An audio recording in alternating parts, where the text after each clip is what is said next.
Hi, this is Drew Dinsick of NBC Sports EDGE, joined by the great Warren Sharp to talk NFC South. Very interesting handicap for this division as you have a clear dissection between the haves and the have-nots in the NFC South. The current market favorite, in fact, I think the biggest favorite of any division in all of football is your Tampa Bay Buccaneers at minus 300 to win this division. Without having played a single game this season, the market is pretty sure the Tampa Bay Buccaneers are going back to the playoffs. The New Orleans Saints sit at plus 400, Carolina Panthers 10-1, and the Atlanta Falcons 25-1. That is about as long a price as you will ever see for a team to win their division.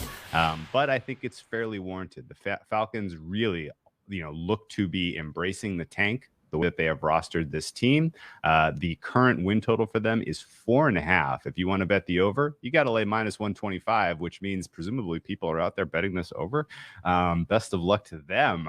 The Atlanta Falcons come into this season with Marcus Mariota, the presumptive starting quarterback. His health is an enormous question mark. If anything happens to Mariota, this becomes the Desmond Ridder show in a heartbeat. And when it comes to Desmond Ridder, his top two targets are going to be very young players in Kyle Pitts and Drake London. This offense is not even really the low point of the Falcons team. The market has them ranked the 32nd best defense. Maybe not entirely warranted considering they do have a couple of blue chip players. Warren, can you give me anything positive about Art Smith year 2 Falcons potential for 2022? He won't disappoint me more than he did last year.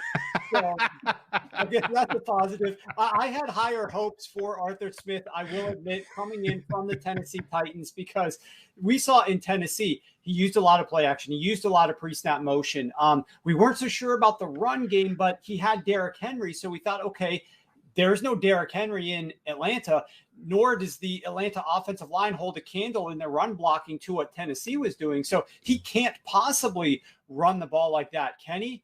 And then we saw the season unfold, and we were really disappointed to find out that, yes, sure enough, even without Arthur Smith, the Tennessee Titans still were the number one most run-heavy team on first down in the first half of games. But the Atlanta Falcons were number 2. And they don't have Derrick Henry, and they don't have a good offensive line. And I could not understand what Arthur Smith was thinking here, because the reason that the Atlanta Falcons had been a very pass-heavy team in the prior couple years with Matt Ryan is because they could not run the ball whatsoever, and you have Matt Ryan, who is actually a decent quarterback. Last year, you still had Matt Ryan, and you wanted to run the ball at the second highest rate next to the Tennessee Titans.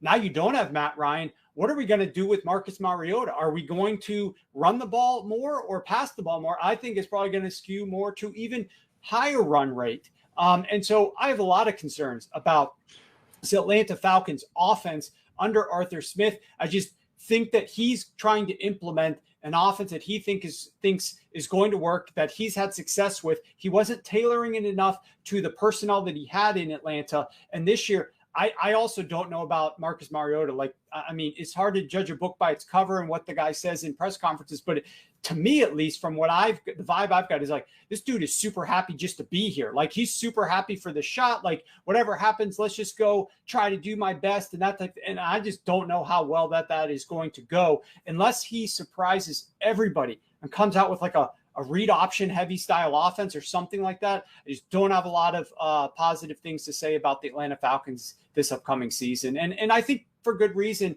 that they should go ahead and try to get a quarterback that Arthur Smith actually feels confident in starting, and one of the best ones in the draft next season. And for that reason, I bet them at under 5 wins. I know it's down to 4.5. I took under 5 earlier. This is a team that I think is going to be in some trouble this upcoming season. Yep. All that is totally fair. Marcus Mariota is playing with house money, but he is also short stack. I would tell you that they are positioned well, though, because it is a quarterback rich draft next year. And of all of the all the teams that are likely chasing that number 1 overall pick as opposed to wins in 2022, I think Atlanta has positioned themselves well, at least in terms of really making an impact right away with a rookie quarterback, considering the young talent that they've added in the last 2 drafts at the wide receiver and tight end position. Another team in the bottom of the NFC South that is relatively rich at the skill position groups, but is really lacking in the quarterback space, is the Carolina Panthers. Matt Rule on the hot seat, certainly, and now entering a third straight season with a third straight attempt at solving the quarterback position. Warren, will this be the final opportunity for them to get it right? I think for Matt Rule himself, most likely. I am just so flabbergasted by what this front office and Matt Rule himself has done. If you realize that Matt Rule has final say in the personnel decisions, that's why I'm throwing him into this matter. This team has come in and tried to press that easy button. You used that phrase once before, Drew, the easy button for this team. And he thought, okay, I got a decent enough team. Let me just go get a quarterback from somewhere else. Let me trade for Teddy Bridgewater. Let me get let me sign Teddy Bridgewater free agency. Let me trade for Sam Darnold. And all of these moves with these quarterbacks that haven't worked out elsewhere, his ego felt like, we will be able to do better with this guy here. I will be able to fix this quarterback, whatever his failings have been. Those other guys couldn't do it, but I can. Let me bring him in here and find a winner. And this team has picked at the top of the draft every single year. It's not like they haven't had the ability to grab a quarterback or to move up. And I realize that this year's quarterback class wasn't one that you would want to be doing that in. But the prior two classes had good quarterbacks available to this team, and they could have gone after these guys. They could have made a push to get even higher up the draft board with all the capital that they had. And they said, nope, we're good. Let's draft a defensive tackle. Nope, we're good. Let's draft a cornerback instead. And look at where that's gotten Matt Rule. It's not gotten him far. This team has, I think, won 5 straight games for 3 straight seasons. This team is a bad team because the quarterback is bad. They have support elsewhere, but when you don't have a quarterback, you're not going to win. Ironically, they thought that they could figure that out the easy way, and it's just not successful. The best way to get wins in the NFL is to draft a quarterback who is a stud, who is cheap for you for at least 4 seasons. That's how you're going to stack wins in modern NFL during your opening tenure as a head coach. It's not by going out there and getting Teddy Bridgewater or getting Sam Darnold or now getting Baker Mayfield. All that said, Baker Mayfield is an improvement, most likely over Sam Darnold, but Baker Mayfield has a big problem, and that is that he's had to have his hand held where he was in Cleveland with Kevin Stefanski to try to massage the offensive personnel. Let's use him under center more so we can do more play action so the defense expects a run. Let's use more 12 and 13 personnel so the defense expects a run. All these things pre-snap to get the defense to play the run, to load the box a little bit more so then Baker can pass the ball in more advantageous situations for him. Who is his offensive coordinator this year? We are not going to see that same level of intelligence out of his current offensive coordinator like we were seeing under Kevin Stefanski in Cleveland. And I'm just worried that they're not going to know how to implement him. He's playing behind a much worse offensive line. And I just think that the Carolina Panthers, Baker is better, but this team is still going to struggle in 2022. Yeah, I think that's right. And what's kind of maddening if you're a Panthers fan, Baker Mayfield probably raises your ceiling just enough to put you in purgatory where Right. you don't have Exactly. the opportunity to draft that guy. Like it's like just enough wins that you're not going to get your shot at a Stroud or a Young. So you know, it's a tough situation, surely. Another team that I'm kind of curious about the way that they're choosing to rebuild is the New Orleans Saints. Obviously, in the post-Drew Brees era, this team was loaded with talent at every other position. They bring in Jameis Winston, who I amazingly put together some very impressive statistical performances over the balance of his New Orleans Saints career. He certainly has improved on all of the shortcomings that were obvious at his tenure in Tampa Bay. But Sean Payton moves on, and there is a lot of questions swirling. And really, this is maybe one of the most interesting handicaps because there's push-pull, even in the Sharp community, about whether the New Orleans Saints are a buy team or a sell team.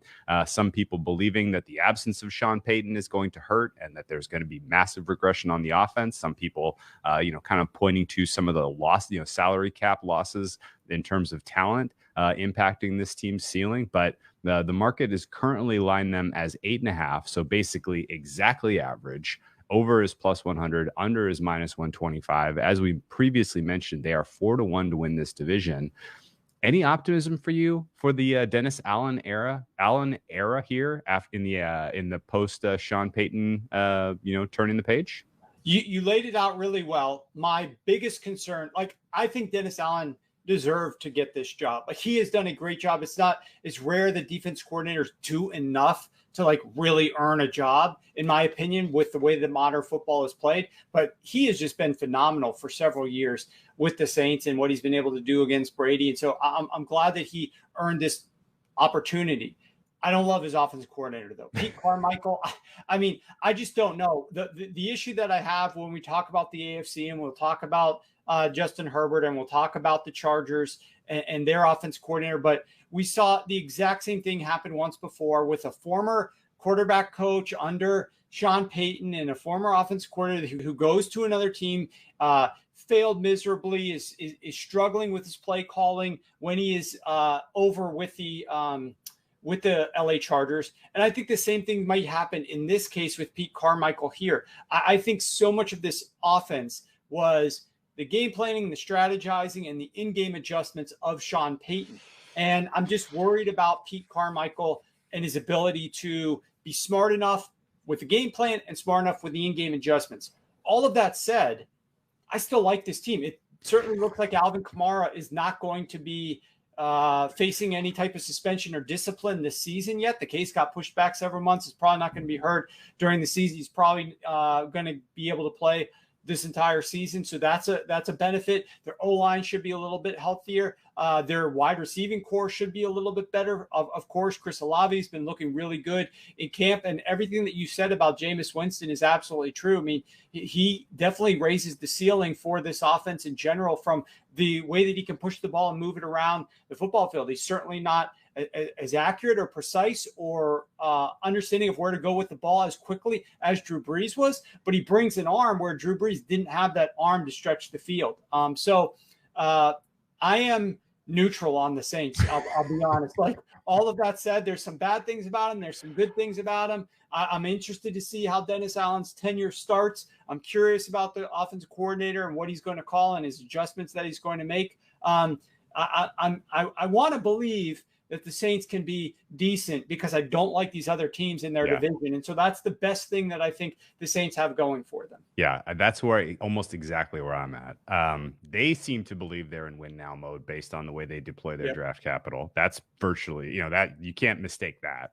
I kind of landed on them being live at 4-1 in the South by process of elimination, because I got to tell you, I am not here with the Buccaneers as this surefire will ultimately win this division, even despite having Tom Brady, who it seems like, number one, will never age, and number two, will never lose his division.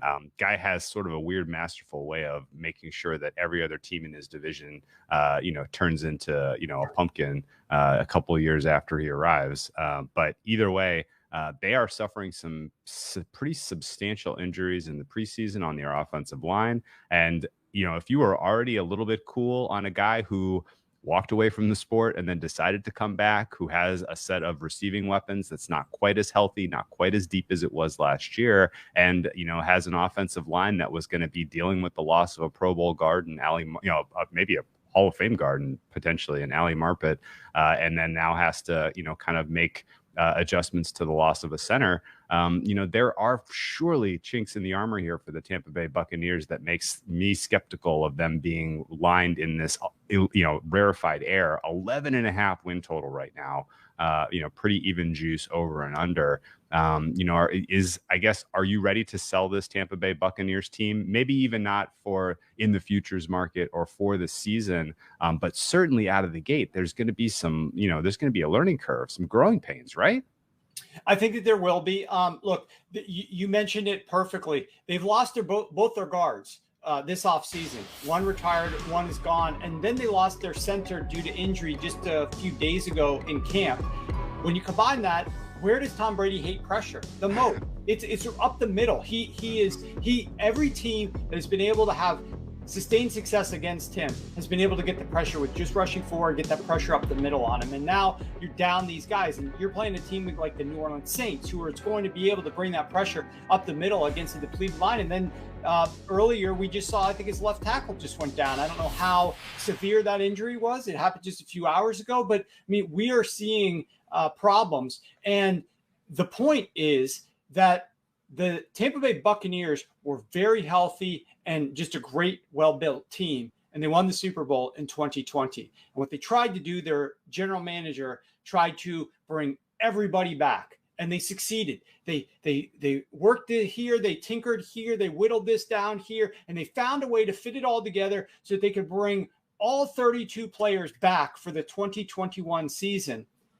And they weren't able to get it done all the way. They weren't able to repeat. And then guess what? All those contracts that they were able to figure a way to make them fit for 2021, now those all started to balloon and explode a little bit for 2022. And so they couldn't bring back a lot of the guys that were with that team for 2 straight years. Like you said, a lot of new pieces. That doesn't even account for some of the injuries that these guys are dealing with as well. I don't think they have great depth. Now they're facing some injury situations, and they're one of the most pass-heavy teams in the NFL, which is great because you got Tom Brady. But when he's getting pressured a lot up the middle, if that does end up happening, that's not going to be ideal either. So I expect this team, I wasn't shocked that they were one of the more aggressive teams in free agency and went and signed Julio Jones. But now think about who they've got.